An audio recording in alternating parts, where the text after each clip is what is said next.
Hi welcome back to my channel. ఈరోజు కథ కళ్యాణం కమనీయం 6వ భాగాన్ని వినేద్దాం. రూమ్కి వెళ్ళిన తర్వాత అరుణ్ సాగర్ అప్సెట్గా ఉండడం చూసి ఏమైంది సాగర్, ఎందుకు అంత డల్గా ఉన్నావని అడుగుతాడు. దానికి సాగర్ నథింగ్ అరుణ్ అని చెప్పి పద త్వరగా వెళ్దాం, కింద మన కోసమే ఎదురు చూస్తూ ఉంటారని చెప్పగాని అరుణ్ కూడా డిన్నర్ అయ్యాక అడుగుదాంలే అని అనుకుని ఫ్రెష్ అయ్యి ఇద్దరు కిందకి వెళ్తారు. కిందకి వచ్చిన అరుణ్ని సాగర్ని కూర్చోమని లక్ష్మి గారు కూడా కూర్చొని జయమని అందరికీ వడ్డించమని చెప్పి అరుణ్ని సాగర్ని ఏంటి ఈరోజు ఇద్దరు పొద్దున్నే బయటికి వెళ్ళి ఈవినింగ్ మీ నాన్నతో చెప్తే కానీ ఇంటికి రావాలని అనిపించలేదా మీకు అని అడుగుతారు. దానికి అరుణ్ అది కాదమ్మా, మేమిద్దరం కలిసి ఒక ప్రాజెక్ట్ చేద్దామనుకున్నాం, దాని పని మీదే టైం చూసుకోకుండా వర్క్ చేశాం అని చెప్తాడు. సరే కానీ ముందు తినండి అని చెప్పి అందరూ డిన్నర్ కంప్లీట్ చేస్తారు. డిన్నర్ కంప్లీట్ అయ్యాక లక్ష్మి గారు ఇంకా ఆనందరావు గారు ఇద్దరు వాళ్ళ రూమ్కి వెళ్తారు. వాళ్ళు వెళ్ళిన కాసేపటికి అరుణ్ సాగర్ కూడా రూమ్లోకి వెళ్తారు. రూమ్లోకి వచ్చిన సాగర్ తను తీసుకున్న మొబైల్లో అతని పాత సిమ్ వేస్తాడు. కానీ అది కూడా వర్క్ చేయదు. అరే ఏమైంది అని చూస్తూ ఉంటాడు. అరుణ్ కూడా ఏమైంది సాగర్ అని చెప్పి మొబైల్ని చూస్తాడు. మొబైల్ చూసిన అరుణ్ పర్లేదులే సాగర్, రేపు వేరే సిమ్ తీసుకుందామని చెప్తాడు. సాగర్ కూడా చేసేది ఏం లేక సరే అని అంటాడు. ఇక సాగర్ అరుణ్ ఇద్దరి మెల్లగా నిద్రలోకి జారుకుంటారు. పొద్దున్నే లేచి ఫ్రెష్ అయ్యి కిందికి వచ్చి టిఫిన్ చేసి ఆఫీస్కి వెళ్తారు. ఎందుకంటే అక్కడ వాళ్ళు ప్రాజెక్ట్కి సంబంధించిన వర్క్ చూసుకోవడానికి.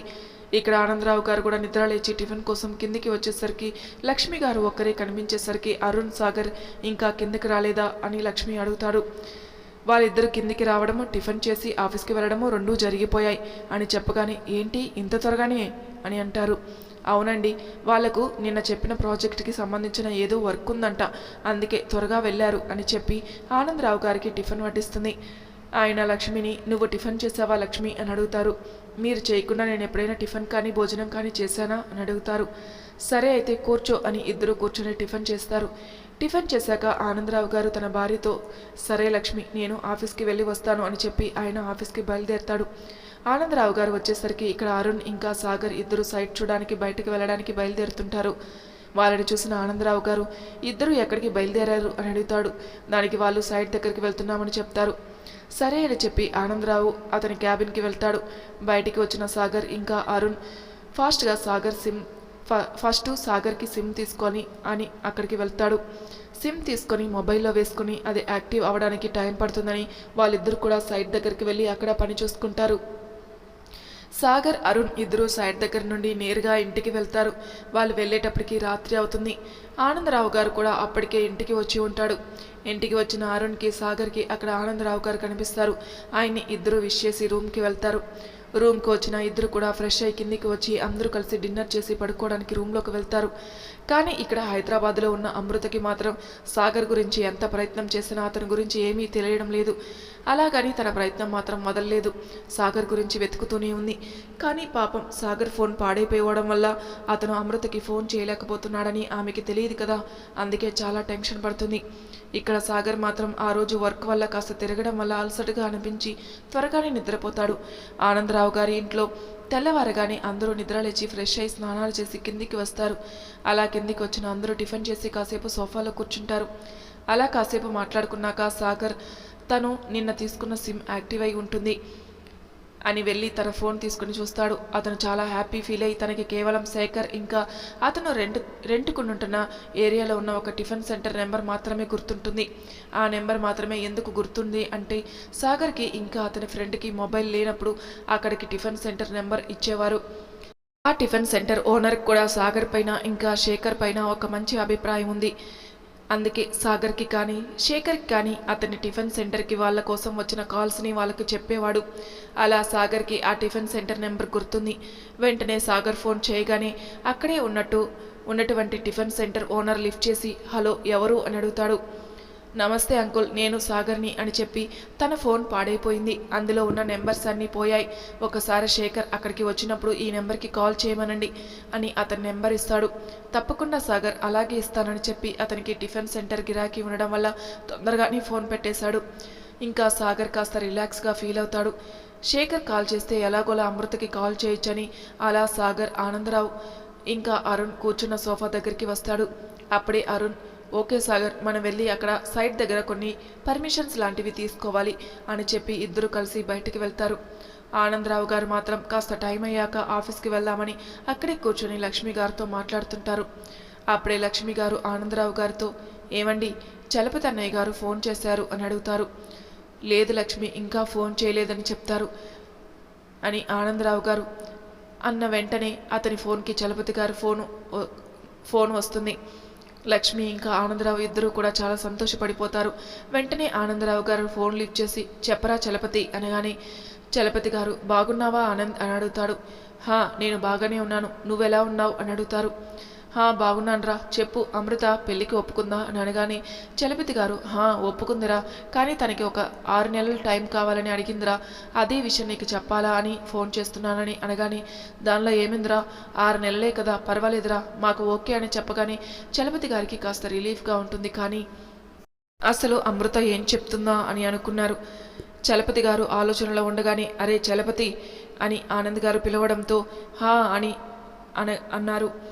సరేరా, నాకు ఆఫీసులో కాస్త అర్జెంట్ వర్క్ ఉంది, మనం తర్వాత మాట్లాడుకుందామని చలపతిరావు గారు అనగానే, సరేరా అని చెప్పి ఫోన్ పెట్టేశారు ఇద్దరు కూడా. ఇక్కడ లక్ష్మి గారు టెన్షన్ పడుతూ, ఏమైంది, లక్ష్మి గారు టెన్షన్ పడుతూ, అసలు అన్నయ్య గారు ఏమన్నారండి అని అడుగుతుంది. దానికి ఆనందరావు గారు, ఏమీ లేదు లక్ష్మి, చలపతి వాళ్ళ అమ్మాయి అమృత పెళ్ళికి ఒక 6 నెలల టైం కావాలని అడిగిందంట, అది చెప్పడానికే ఫోన్ చేశాడు అని అనగానే, ఓ అవునా అని ఆవిడ, సరేలేండి, ఒప్పుకుంది కదా అది చాలు అని ఇద్దరు అనుకొని ఈవినింగ్ అరుణ్ వచ్చాక విషయం చెప్పాలి అని అనుకుంటారు. ఇక ఆనందరావు గారు కూడా, సరే లక్ష్మి, నేను ఆఫీస్కి వెళ్తానని చెప్పి ఆయన ఆఫీస్కి వెళ్ళిపోతారు. ఇక్కడ బయటకు వచ్చిన సాగర్ అండ్ అరుణ్ సైట్లో కన్స్ట్రక్షన్ కోసం పర్మిషన్ కొరకు వెళ్ళిన చోట వాళ్ళకి అక్కడ ఆఫీసర్స్ అరుణ్ సాగర్ ఇచ్చిన పేపర్స్ చూసి ఏదో డౌట్ వచ్చి ఒకసారి ఆ ల్యాండ్ గురించి విషయాలను సిస్టంలో ఒకసారి చెక్ చేసి అరుణ్ సాగర్ని ఒకసారి చూసి వాళ్ళతో, సారీ సార్, ఈ ల్యాండ్ పైన ఇదివరకే ఒకరికి పర్మిషన్ ఇవ్వడం జరిగిపోయింది అని చెప్పగానే, వాట్ అని ఇద్దరు ఒకరిసారిగా అరిచాడు. దానికి అక్కడ ఆఫీసర్, అవును సార్, మీరు అరిచినా ఏం చేసినా ఈ ల్యాండ్కి సంబంధించిన పర్మిషన్ వేరే వారికి ఇవ్వడం జరిగిపోయింది అని చెప్తాడు. సాగర్ అరుణ్ ఇద్దరు కూడా షాక్లోనే ఉంటారు. అప్పుడే అక్కడ ఉన్న ఆఫీసర్లు వాళ్ళిద్దరిని చూసి సార్ అని ఒకసారిగా పిలిచిన సాగర్ తేరుకొని, ఆ ల్యాండ్కి సంబంధించిన పర్మిషన్ తీసుకుంది ఎవరు, వాళ్ళ పేరు చెప్పగలరా అని అడుగుతారు. దానికి అతడు తడబడుతూనే, అది సార్, మేము చెప్పకూడదు అని అనగానే అతనికి కొంచెం మనీ ఇచ్చి మేనేజ్ చేస్తాడు. దానికి అక్కడ ఉన్న ఆఫీసర్, సార్, ల్యాండ్కి సంబంధించిన పర్మిషన్స్ దిలీప్ అనే వ్యక్తికి వచ్చి పర్మిషన్ తీసుకున్నాడు అని చెప్తాడు. సాగర్కి అరుణ్కి అసలు ఏమీ అర్థం కావడం లేదు. అసలు మన ల్యాండ్ పైన అతను పర్మిషన్ తీసుకోవడం ఏంటి అని అరుణ్ ఇది వరకు ఎవరి దగ్గర అయితే ఆ ల్యాండ్ కొన్నాడో అతని దగ్గరికి వెళ్ళి అసలు విషయం తెలుసుకోవాలి అనుకున్నాడు. అలాగే అనుకుని సాగర్ని తీసుకుని అతను ఎవరి దగ్గర అయితే ల్యాండ్ తీసుకున్నాడో అతని దగ్గరికి వెళ్ళారు సాగర్ ఇంకా అరుణ్. వాళ్ళు వెళ్ళి అతన్ని అడిగారు, అసలు ఆ ల్యాండ్ నీదేనా, అసలు వాళ్ళు ఎందుకు అలా మాట్లాడుతున్నారో అతనికి ఏమీ అర్థం కావడం లేదు. అతనే ముందుగా, అసలు మీరు ఏం మాట్లాడుతున్నారు అని అడిగాడు. దానికి అరుణ్, మీరు మాకు అమ్మిన ల్యాండ్ పైన ఎవరో దిలీప్ అంట, అతను పర్మిషన్ తీసుకున్నాడని నేరుగా పాయింట్కి వచ్చి అరుణ్ మాట్లాడతాడు. వాట్, దిలీప్ అతను తీసుకోవడం ఏంటి, నేను మీకు ఆ ల్యాండ్ని లీగల్గా పర్చేస్ చేశాను కదా అని చెప్తాడు. అవునండి, మేము మా ప్రాజెక్ట్కి సంబంధించిన బిల్డింగ్ని కన్స్ట్రక్షన్ చేద్దామని పర్మిషన్ కోసమని ఆఫీస్కి వెళ్తే అక్కడ ఉన్న అతను ఆ ల్యాండ్ పైన ఉన్నటువంటి పర్మిషన్ లెటర్ మాకు చూపించాడు అని వాళ్ళు తీసుకుని వచ్చిన ఆ లెటర్ అతనికి చూపిస్తారు. అతను ఆ లెటర్ చూసి పూర్తిగా చదివి అక్కడ దిలీప్ సన్ ఆఫ్ రంగారావు అని చూసి అరుణ్ వాళ్ళతో, అతను కానీ ఇది అంటే ఆ రంగారావు చేసిన పని అని అంటూ అరుణ్కి సాగర్కి అసలు ఏమీ అర్థం కాదు. ఏం మాట్లాడుతున్నారు మీరు అని అరుణ్ అనగానే, అది అసలు రంగారావు అనే వ్యక్తి ఈ ల్యాండ్ తీసుకోవాలని ముందుగా నా దగ్గరికి వచ్చాడు. ఎందుకంటే నా పక్కన ఉన్నటువంటి ల్యాండ్ కూడా అతనిదే. అక్కడ అతను ఏది కొత్త ప్రాజెక్ట్ కట్టాలి అనుకున్నాడు. అందుకే అతను నా దగ్గర వచ్చి ల్యాండ్ అమ్మమని అడిగాడు. కానీ అతను మార్కెట్ వాల్యూ కంటే చాలా తక్కువ ఇస్తాననడంతో నేను ఇవ్వనని చెప్పేశాను అని చెప్తాడు. తర్వాత మీకు నాకు నచ్చిన రేట్కి నేను అమ్మాను, అంతేకాని అసలు ఆ రంగారావు ఇంత పని చేస్తాడని నేను అనుకోలేదు అని చెప్తాడు. అతను అలా చెప్పగానే అరుణ్కి సాగర్కి అసలు ఏం చేయాలో అర్థం కావడం లేదు. సరే మిస్టర్, మేము అతనిపైన కేసు వేస్తాం, అవసరమైనప్పుడు నిన్ను పిలుస్తాం, నువ్వు తప్పకుండా రావాలి అని చెప్పి బయటికి వస్తారు. సరే, ముందుగా అయితే మీ లాయర్ని అడిగి డెసిషన్ తీసుకుందాం అని సాగర్ అరుణ్తో అంటాడు. అలాగే వాళ్ళిద్దరూ కలిసి నేరుగా వాళ్ళ ఆఫీస్కి వెళ్తారు.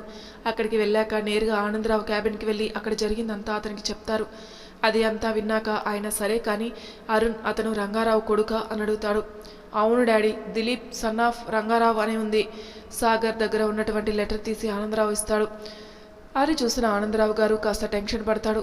ఏమైంది డాడీ అని అరుణ్, ఏమైంది అంకుల్ అని సాగర్ ఒకేసారి ఆనందరావు గారిని అడుగుతారు. ఆనందరావు గారు, ఈ రంగారావు నాకు తెలుసు, బిజినెస్ పరంగా ఇతను నాకు తెలుసు, కానీ నేను ఇతని గురించి ఏమాత్రం మంచిగా మాత్రం వినలేదు అని అంటాడు. ఎందుకంటే అతను అనుకున్న ప్రాజెక్ట్ కావాలి అనుకుంటే అది ఏ విధంగానైనా సంపాదించాలని చూస్తాడు. చివరకు అతను పంతం మాత్రమే చూసుకుంటాడు అని చెప్పి, సరే ఇప్పుడు మీరు ఏం చేయాలని అనుకుంటున్నారు అని అనగానే, కేసు వేద్దాం అనుకుంటున్నామని చెప్తారు. సరే కానీ కాస్త జాగ్రత్త అని చెప్పి, మన లాయర్ని కలవండి మీరు అని చెప్తాడు. సాగర్, అరుణ్ ఇద్దరు లాయర్ కోసమని అతని ఆఫీస్కి వెళ్తారు. అక్కడ లాయర్ హర్షవర్ధన్ని కలుస్తారు.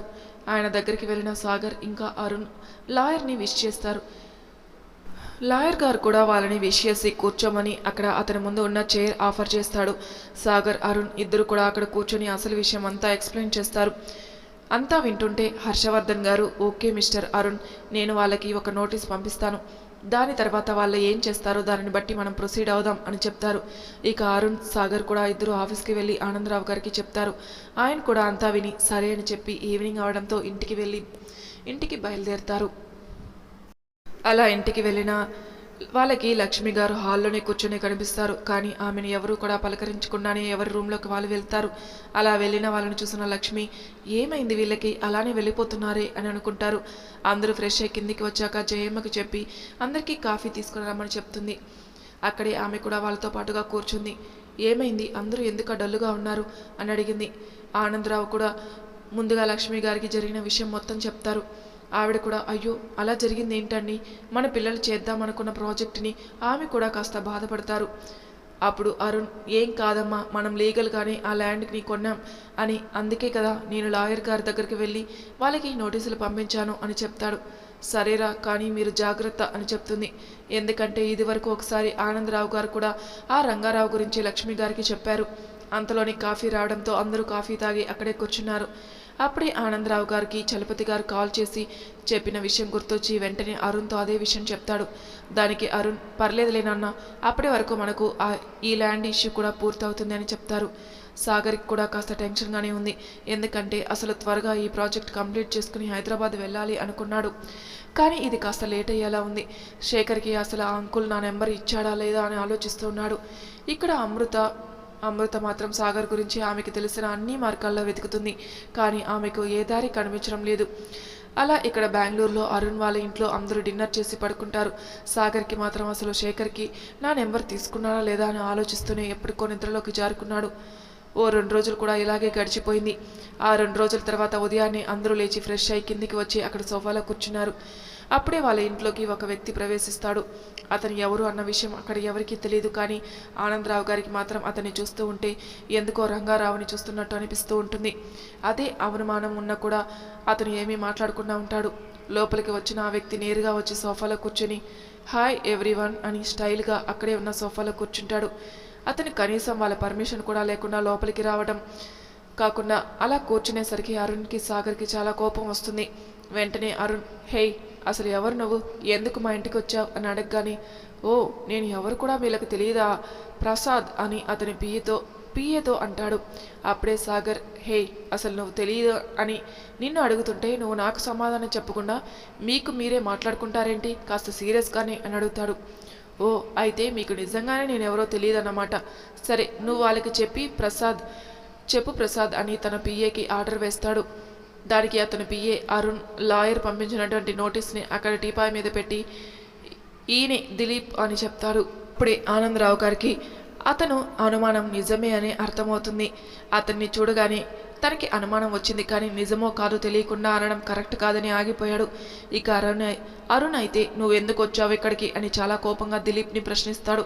అది నేను ఇక్కడికి గొడవ పడడానికి రాలేదు, అండ్ మోరెవర్ మీరు ఆ ల్యాండ్ విషయం మర్చిపోతే బాగుంటుందని చాలా నిదానంగా చెప్తాడు. అరుణ్, రేయ్ ఏం మాట్లాడుతున్నావురా నువ్వు, ఆ ల్యాండ్ మాది అని దిలీప్ కాలర్ పట్టుకుంటాడు. దిలీప్ కూడా అరుణ్ కాలర్ పట్టుకోగానే సాగర్ వచ్చి వాళ్ళిద్దరిని విడదీస్తాడు. ఒకరినొకరు విడిచిపెట్టలేక దిలీప్ని, మిస్టర్ అరుణ్, నాకు మీతో ఎటువంటి పగలు లేవు, అందుకే చెప్తున్నా మీరు ఆ ల్యాండ్ విషయం మర్చిపోవాలి. కావాలంటే నేను మీకు కొన్ని డబ్బులు ఇస్తాను. ఇదివరకు మీకు అమ్మిన వాడికి కూడా డబ్బులు ఇస్తానన్నాను, కానీ వాడే నా మాట వినలేదు, అందుకే నేను ఇలా చేశాను. మీరు ఏం చేసినా ఆ ల్యాండ్ మాత్రం మీకు దక్కదని సీరియస్గా వార్నింగ్ ఇస్తాడు. ఆ కోర్టు నోటీసులు నన్ను ఏమీ చేయలేవని చెప్పి మళ్ళీ సోఫాలో కూర్చుంటాడు. అండ్ మోరెవర్ నేను ఆ ల్యాండ్ని మాత్రం వదలను అని చెప్తాడు. కానీ అరుణ్ మాత్రం సరే అయితే ఈ కోర్టు నోటీసులు నిన్ను ఏమీ చేయలేవన్నప్పుడు ఎందుకు నువ్వు మా దగ్గరకు వచ్చి రాజీ పడుతున్నావు అని అడుగుతాడు. దానికి దిలీప్ నాకు కోర్టుల చుట్టూ తిరిగి నా టైం ఇంకా మీ టైం వేస్ట్ చేయడం ఇష్టం లేక ఎలాగో చివరకు అదే నాకు సొంతం అవుతుంది కదా అని అంటాడు. దానికి అరుణ్ సరే అయితే కోర్టులోనే చూసుకుందాం అని అంటాడు. దానికి దిలీప్కి కోపం వచ్చి పైకి లేచి అరుణ్ని కోపంగా చూస్తూ చూడు అరుణ్, నేను నాకు కావాల్సింది దక్కించుకోవడానికి ఏమైనా చేస్తాను, చివరకు ఎవరి ప్రాణాలు తీసినా ఆశ్చర్యం లేదు అనగానే అరుణ్కి కోపంగా మళ్ళీ దిలీప్ కాలర్ పట్టుకుని బయటికి గెంటేస్తాడు. అలా అరుణ్ దిలీప్ని గెంటేయడం వల్ల అతను అరుణ్తో దిలీప్ కోపంగా హే నా కాలరే పట్టుకుంటావా, చెప్తా నీ సంగతి అని కోపంగా అక్కడి నుండి వెళ్ళిపోతాడు. అతను వెళ్ళిపోయాక అరుణ్ని చూసి సాగర్ అతని దగ్గరికి వచ్చి అరుణ్ అని పిలుస్తాడు. అరుణ్ సాగర్ వంక చూసి ఏం మాట్లాడకుండా రూమ్లోకి వెళ్ళిపోతాడు. ఆనందరావుకి మాత్రం చాలా భయంగా ఉంటుంది. ఎందుకంటే అతనికి రంగారావు గురించి తెలుసు. అచ్చు అతనిలాగే అతని కొడుకు కూడా ఆవేశం ఉంది. ఆ ఆవేశం చూసిన ఆనందరావుకి ఏం జరుగుతుందని అనుకుంటాడు. ఇక్కడ లక్ష్మి గారు కూడా ఏవండి ఏంటండి ఇది, అసలు ఆ అబ్బాయి ఏంటి వచ్చి ఇలా మాట్లాడుతున్నాడు అని అంటుంది. సాగర్ లక్ష్మి గారి దగ్గరికి వచ్చి ఏం కాదమ్మా, మన వైపు న్యాయం ఉంది అని చెప్తాడు. దానికి ఆనందరావు గారు మాత్రం అది కాదు సాగర్, వాళ్ళు ఎంతకైనా తెగిస్తారు అని చెప్పి నేను ఆఫీస్కి వెళ్తున్నాను లక్ష్మి అని అంటారు. ఇక్కడ దిలీప్ కూడా అతని తండ్రి రంగారావు దగ్గరికి వెళ్ళి అతనికి వచ్చిన నోటీస్ గురించి, అతను అరుణ్ ఇంటికి వెళ్ళిన తర్వాత అరుణ్కి తనకి జరిగిన గొడవ గురించి పూర్తిగా చెప్తాడు. దానికి రంగారావు సరే దిలీప్, ముందు కోర్టులో హియరింగ్ ఎప్పుడుంది అని అడుగుతాడు. నాన్న 2 రోజుల్లో ఉంది అని చెప్తాడు. అసలు రంగారావు ఏం చేయాలనుకుంటున్నాడో నెక్స్ట్ ఎపిసోడ్లో తెలుసుకుందాం. అంతవరకు నా ఛానల్ని సబ్స్క్రైబ్ చేయని వాళ్ళు ప్లీజ్ సబ్స్క్రైబ్ చేసుకోండి, లైక్ చేసి షేర్ చేయండి, మీ అభిప్రాయాలు నాకు కామెంట్ రూపంలో తెలియజేయండి. Thank you for listening.